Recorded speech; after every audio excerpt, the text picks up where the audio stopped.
After we talked about ministry, made sure everything matches up, and everything did match up because God told us that we were meant to marry each other. Then we just talked to my parents, and he talked to his mom, and we scheduled the wedding.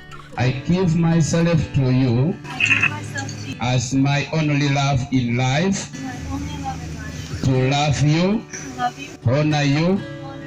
Comment pourrait-on définir l'amour? Eh bien, tout le monde peut avoir sa définition désirée de l'amour, mais lorsque vous demandez à Kelly Joy Wanyoni, une Américaine vivant dans une zone rurale du Kenya, elle vous dira que l'amour signifie sacrifice. And I took all of my volunteer activities with church and gave them to someone else. I sold my car. I ended my contract with my apartment.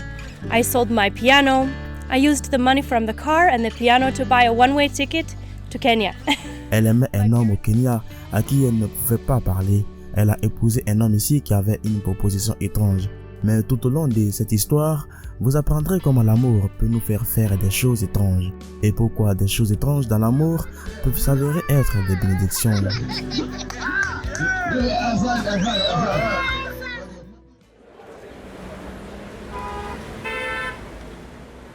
Chaque année, plus de 4 millions d'Africains tentent d'immigrer aux États-Unis, mais seulement 200 000 y parviennent. Mais que se passe-t-il si je vous dis qu'il y a des Américains qui quittent littéralement leur paradisiaque pays pour venir en Afrique? Qu'est-ce qui peut vous faire quitter un pays dans lequel tout le monde souhaite vivre pour simplement aller vivre dans un certain pays africain? Bien sûr, ce n'est sûrement pas de l'argent, mais ça peut être à cause de l'amour. In my heart, I was hurting because I was falling in love with Albert because God told me he was my husband, so I allowed myself to have feelings for him. Oui, l'amour peut nous faire quitter les États-Unis et nous amener jusqu'en Afrique, dans les zones les plus reculées pour être précis. Et si vous pensez que c'est exagéré, laissez-moi vous présenter l'incroyable histoire de Kenny Joy Wanyoni. My name is Carrie Joy Wanyoni. Joy est née aux États-Unis et elle a été élevée dans une famille chrétienne. Il lui a fallu seulement 8 ans pour connaître son rôle dans la vie. Elle avait une vision qui lui montrait qu'elle servirait en tant que missionnaire au Kenya et qu'elle serait agriculteuse. Quelques décennies plus tard, la voici au Kenya et nous voici en train de My lui dream as parler. a kid was to be a missionary and a farmer, but I didn't know I could do both. And here I am in Bungoma, Kenya, doing both of them now.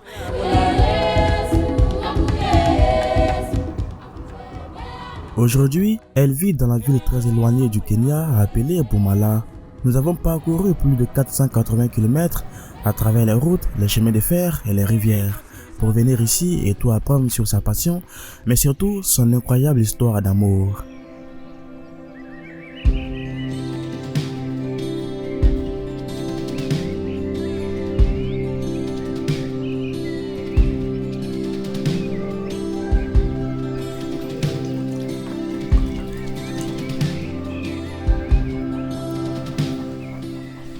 Lorsque nous sommes allés leur rendre visite, nous avons été chaleureusement accueillis par Albert Wanyoni, le mari de Kelly Joy Wanyoni. Il est automobiliste.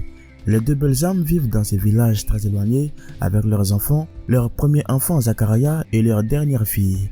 À notre arrivée ce matin-là, Joy s'est réveillée et a préparé le petit déjeuner. Tout le monde a été servi, y compris ses enfants qui passent toujours leur matinée ici pour prendre un bon thé mélangé à du lait, un petit déjeuner typique pour la plupart des Kenyans. My wife is Carrie. It's a unique. This one is for us home. Kazi yangu ya kwanza ilikuwa kazi ya kuweka mawe kwa lori. Alafu nikaacha nikaenda kazi ya pili ilikuwa bodaboda, pikipiki. Tout a commencé par un appel à tout laisser derrière soi et à se rendre au Kenya. En octobre 2017, Joy a brisé sa vie pour de bon. C'était une jeune femme instruite qui avait un emploi, une voiture et un appartement aux États-Unis, prête à vivre sa vie de rêve comme n'importe quel autre jeune dévoué. Mais sa vie avait une destination différente. Elle n'allait pas vivre aux États-Unis, mais au Kenya. Elle le savait déjà, mais avait choisi de prendre son temps et de s'y préparer jusqu'à ce que Dieu lui ordonne de tout laisser derrière elle et de venir dans ce magnifique pays. Elle a hésité mais a finalement cédé, puis a vendu tout ce qu'elle avait pour prendre le billet aller simple pour venir au Kenya. I'd been having several visions and words from God about coming to Africa, coming to Kenya, and he moved and spoke to me and told me that now is the time, that I didn't need to wait for a convenient time or a perfect time. He was calling me to come to Kenya just then.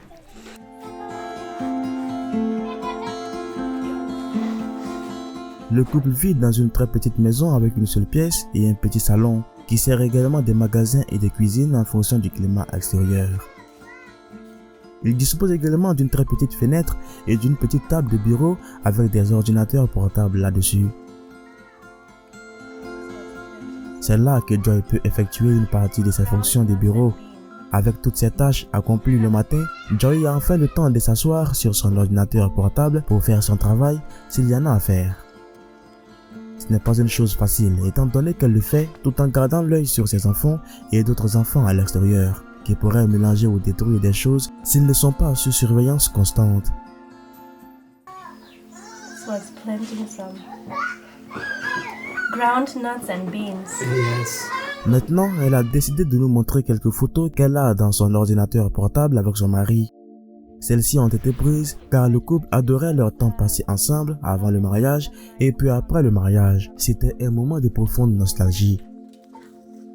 And he couldn't speak English. He just greeted us in Bukusu.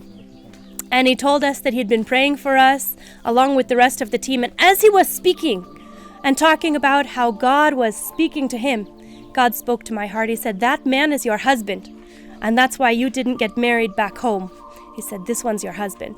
So I was a little bit excited that God told me who my husband was. But I didn't say anything because to me I believe that God made the man to pursue the woman.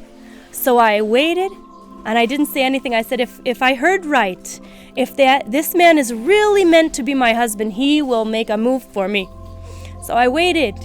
For 3 months I waited and he didn't speak to me. If I walked into a room where he was and I said, "Let me get to know this man who's supposed to be my husband," I would go to the room and he would run away. As soon as I got in the room, he would run away. I thought, this guy Albert, he doesn't like me. He's running away from me for a reason. So I asked his brother one day, I said, "Does your brother not like me? Did I do something to offend your brother?" And then after that, Albert and I started talking, but he didn't know English. God gave me a vision and he showed me that Albert was married to me. He showed me that without speaking any language, our hearts understood the other one's heart. I prayed when I got up that morning and I said, "God, if this vision you've given me is of you, I understand that we know each other, that we understand the heart of the other person, and thank you. But please allow one of us to learn the language of the other one. Because if we're to have children, if we're to run a household, we have to communicate somehow." So that day, the same day, I didn't know Albert was also praying at home for some time to be able to talk to me. God told Albert, "Speak English with Carrie." And he gave him the understanding of English.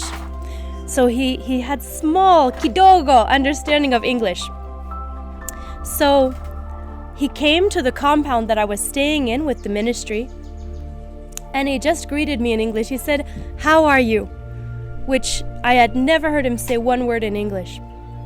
I was very excited. I said, "I'm fine." You know, we say "I'm good" back home, but here people say "I'm De son fine." côté, Albert était en train de souffrir. Il aimait clairement cette femme, mais n'avait absolument aucune idée de la façon dont il présenterait son idée, étant donné que les deux étaient élevés dans des cultures différentes et avaient des langues aussi différentes. Mais étant lui-même un homme en mission, Albert n'a pas accepté d'abandonner. Il a décidé de se lancer. Il lui a apporté un jour des fleurs comme cadeau, accompagné d'un petit tour en ville, qui a d'abord servi à aider Joy à le connaître, même si l'homme avait une idée derrière la tête. Hiyo La siku ya première kwanza fois que je kwangu l'ai vue, nilikuwa na je suis react. tombé directement amoureux d'elle, mais j'ai gardé mes sentiments pour moi. Alors que nous parlions et que nous nous rencontrions plusieurs fois de suite, mes sentiments pour elle ont augmenté et c'est à ce moment-là que j'ai pris la décision de lui dire ce que je ressens, même si ça a été très difficile. J'ai décidé de lui montrer que je l'aime, alors je suis sorti chercher des fleurs. Je les ai apportées et je les lui ai données, mais je n'ai dit absolument aucun mot, étant donné que j'avais des problèmes avec l'anglais. C'était là la première fois que je lui ai parlé et mon premier mot que je lui ai adressé était « je t'aime ». Je l'ai dit en Kiswahili, pas en anglais. Elle m'a demandé de le répéter et j'ai eu très peur de tout gâcher.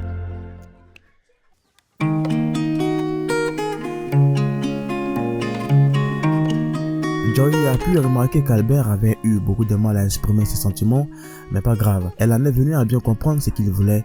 Il s'adaptait très parfaitement des deux côtés, puisque chacun d'entre eux a promis à Dieu d'épouser l'autre. But I was so worried because here in the Bukusu culture, you have to be able to cook ugali and have to cook it very well. It's not just like kind of cooking ugali. You have to get all the lumps out. You have to make it so it's not sticky. You can handle it well, not too dry.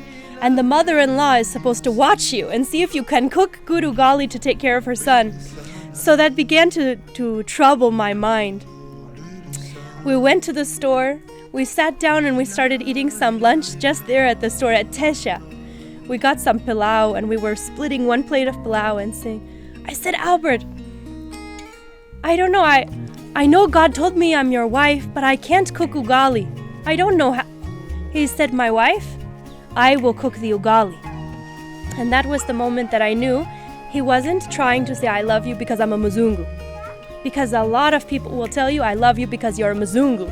And they think you can get them back to America. They think you have some money, something to give to them. I had many people trying to marry me before Albert. But I kept, you can tell when something is fake. But this one was real. And he said, I will cook the ugali. He was stepping outside of the cultural norm so that he can show me that his heart is there.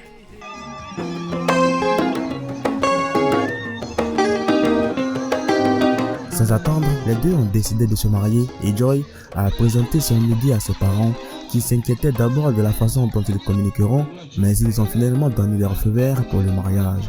Il a été arrangé à la hâte, sans attendre, et quelques 20 personnes ont été invitées, mais environ 400 personnes de tout le village s'y sont rendues.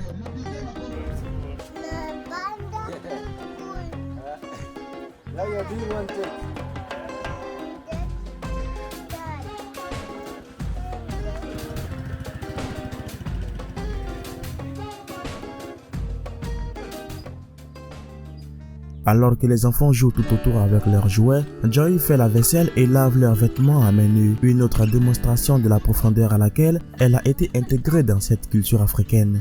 Le couple a également un petit bétail de poules qui selon eux les aidera à lever du capital pour améliorer leur vie. Ils prévoient de s'engager avec plus de personnes et d'établir des installations scolaires et des formations dédiées aux jeunes. Marriage is wonderful. Especially when you're married to the right person, there's so many blessings. There's a lot of, your heart is content, but marriage is not without its difficulties. And Albert and I have had a lot of difficulties as we go through life. There were times that I've almost died from sickness, and he's had to come in and be there. He's had to help do things around the house that he doesn't usually do because of the sickness that I had. I had malaria very bad, 2,800 count. And I was almost dead. The doctors had to help bring me back to life. And I was pregnant at the time, so thanks to God, I'm alive, and my son Zachariah, my firstborn, is alive because I was pregnant with him at the time. It was just a complete miracle story. I mean, I could talk for a long time on that one, but I won't. There's times when we don't have anything, and so we can't give.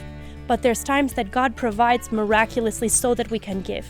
And even if we don't have anything but one meal, we'll always share what we have. And I know it's hard to believe that a Mzungu, a white person living here in Kenya, can be without extra money. And God always provides. But we've had times where we got down and everything in the house, we had like one meal of potatoes left. So I was splitting those potatoes and making meals for the kids and not eating. And praying, God, bring money in. Bring something so we can support this family. And that creates stress in a relationship too when you have nothing. But thankfully, we both trust God. We both prayed together. And instead of arguing against each other, we believe God is going to come through. So we'll eat what we have, we'll share what we have. And every time, even if I don't speak the words to someone, God always brings in something and provides at the last minute. Sometimes we have everything we need. And sometimes we've had almost nothing, but at that time, God has always proven himself faithful. He's a faithful God. He's Jehovah Jireh, our provider.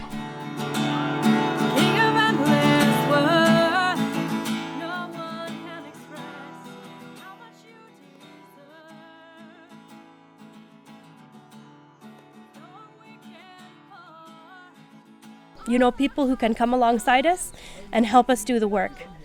People who can donate their time, their effort, or if their heart is in that place to help to get programs running, to help get projects running that can help fund this. So we have some people that help from the US already, mostly from my mom's ministry. But eventually, the vision that Albert and I have, we will have a boys' home. Officially, not just be helping one and one and one. We'll have a boys' home. We'll have a school. We'll have a chapel that the boys can worship at morning and night. We'll have the worship team practicing all the time together. We also want to have many helps programs to assist people in getting seeds, like widows and people who don't have as much money to get some seed, to get djembes, to get fertilizer, because around here, people will plant their fields, but they won't fertilize their fields, and they'll end up with cobs of maize that are this small, and then they can't feed their families and they don't have money. So we want to help to plant the fields. We want to help with clothing. We want to help with food. We want to help with job training programs, because the job training programs won't just give out food or give out clothes, but they'll help to raise someone up to a place where they can do it themselves.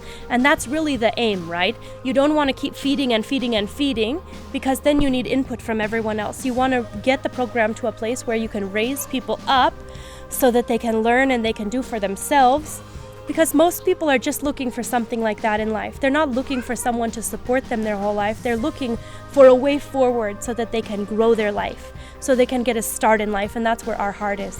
We want to help people like that, but mostly we want to reach people with Jesus Christ. And Jesus says they'll know that you're Christians by your love.